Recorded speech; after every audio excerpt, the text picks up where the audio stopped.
be on who will be the next president of the country. And for the first time, it's expected to be a woman between frontrunner Claudia Sheinbaum and Xochitl Galvez.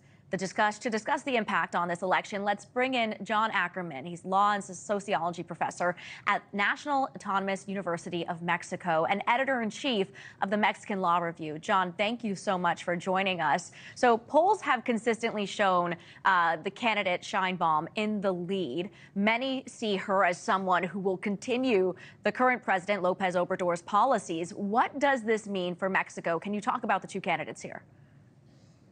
Yeah, there's an enormous election. As you mentioned, 20,000 posts are up for a dispute, but indeed, the presidential election is the most important. We will have a female president. Either one of these two candidates, Claudia or Xochitl, win today. Claudia is way ahead of the polls. She is the voice of continuity from the sitting president, Andrés Manuel López Obrador. She is one of the people who is most close to López Obrador, and her major promise is to continue on with what has been known as the fourth transformation of the Mexican Republic. And so her message is to keep on with this left-wing policies of supporting the poor, of infrastructure programs, of, in general, putting social equality and national development in the first place. López Obrador and Claudia Sheinbaum have also that got along very well, both with the United States and with the rest of Latin America. They've traced a very interesting balance between both sides, because historically there's been this sort of internal tension between Mexico being closer to Latin America, closer to the United States, and both Claudia Sheinbaum and López Obrador have that kind of middle road. And the opposition candidate is Xochitl Galvez. She has brought together very strange bedfellows. So the PRI, the PAN, and the PRD, which used to be the three big parties of Mexico, have now joined together. They used to be left, center, and right, and now they're all together, ganged up against López Obrador and defending their candidate, who is Xochitl Galvez. She is originally from the PAN, the right-wing Christian Democratic Party, and she's not doing badly. She's, around 30% of the polls. But that's way behind Claudia Sheinbaum, who's around 55, 60% in the polls. So this could be a real knockout for Claudia Sheinbaum. If the polls are right, it'll be 2-1 Claudia against Xochitl. But we don't know what's going to happen. At 6 o'clock in the afternoon here in Mexico City, 8 o'clock in New York, the polls close, and then the first exit polls will start to get a better impression of what actually happened. And John, we could go back to you. You're outside, I imagine, a polling area right now, joining us live. When also, for our viewers at home, we were looking at the front runner in this election right now, a live picture in Mexico City. But John, where are you at? You're on the ground reporting there for us.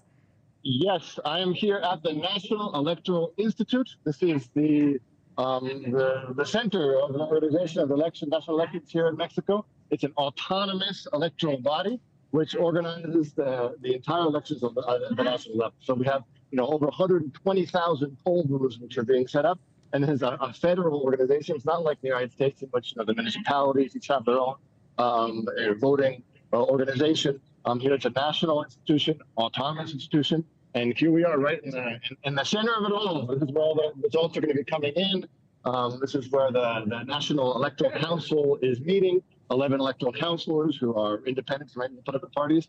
The organization elections in Mexico is actually very positive. It's much better than in most other countries in terms of the strengths of the institutions and the autonomy of the people who actually do the vote counting. The vote counting is actually done by citizens, but organized by this national institute.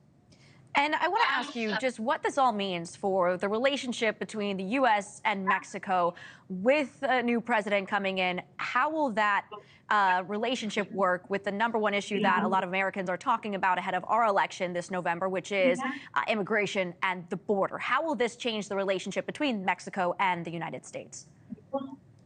There's not a whole lot of proposals on the table in terms of radically changing the relationship between the United States and Mexico. There has been tensions between López Obrador, with Trump first, and with Biden in terms of how to deal with the flow of migration, because, of course, most migrants in the United States come through or come from Mexico.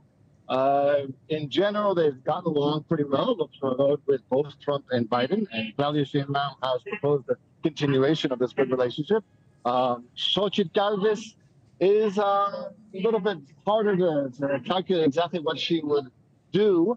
Most of her public discourse has just been against El Salvador and across the board, and she hasn't made any specific proposals in terms of changing the relationship between Mexico and the United States around migration, around fentanyl.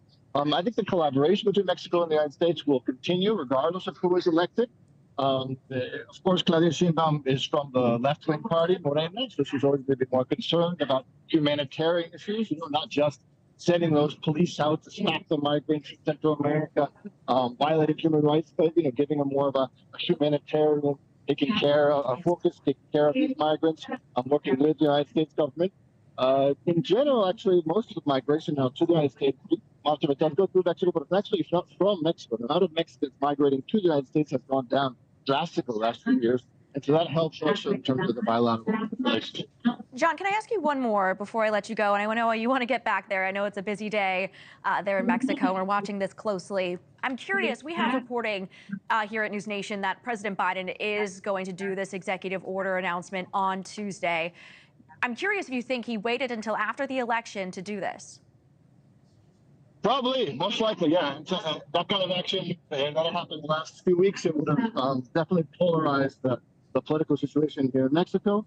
We'll see who is the president-elect and how that person responds next week. One of the things about Mexico is once the elections have happened, we've got a pretty much of a dead duck, lame duck, sorry, president as of Monday. So the president-elect, either Claudia or Xochitl, will be the one really responsible for engaging in this relationship with Biden and with whoever gets elected with in the United States in November. We're also very much interested in following up what's happening in the United States, and that's going to be very important for us down here to see what exactly Biden and Trump propose on this scale. We would like to encourage both Trump and Biden and the American population to not over-politicize the relationship with Mexico.